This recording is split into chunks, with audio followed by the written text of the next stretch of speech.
Commençons par l'expresso classique. La vraie saveur dans certains cafés comme le latte, le flat white et le cappuccino. Si vous réussissez un expresso, vous pouvez tout faire. Allons-y. D'abord, je recommande de purger la machine. Faites passer de l'eau chaude au travers du groupe chauffant dans le porte-filtre, puis retirez-le et essuyez-le.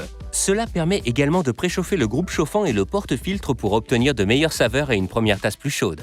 Versez les grains fraîchement torréfiés dans la trémie et broyez entre 18 et 22 grammes dans le porte-filtre. N'hésitez pas à utiliser une balance si vous voulez une précision absolue. Tapotez doucement le porte-filtre comme ceci pour répartir la mouture avant de la tasser sur une surface plane. Il faut surtout que la pression soit constante à chaque fois et vérifiez visuellement que votre tassage est à niveau. Utilisez l'outil Razor après le tassage pour vous assurer que la dose de café est correcte. Il permet de contrôler précisément la hauteur du café moulu, une variable essentielle. Insérez maintenant le porte-filtre dans le groupe chauffant et tournez-le jusqu'à ce qu'il soit bien en place, ni trop serré, ni trop lâche. Avant de commencer, assurez-vous de placer vos tasses en dessous. Aujourd'hui, nous partageons notre expresso en 2 tasses.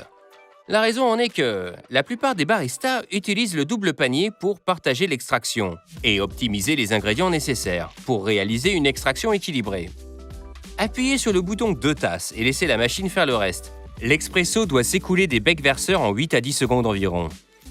Le goût est un critère subjectif et si vous utilisez des grains différents, vous devez adapter la recette.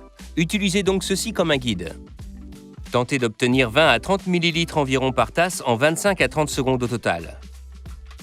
Si votre extraction prend plus ou moins longtemps ou si vous n'obtenez pas le volume souhaité, je vous conseille d'ajuster la taille de la mouture. Et voici donc le résultat tant attendu, du café qui ressemble à du miel chaud, recouvert d'une crème de café noir pur. Le café de spécialité de 3e génération, chez vous, dégustez.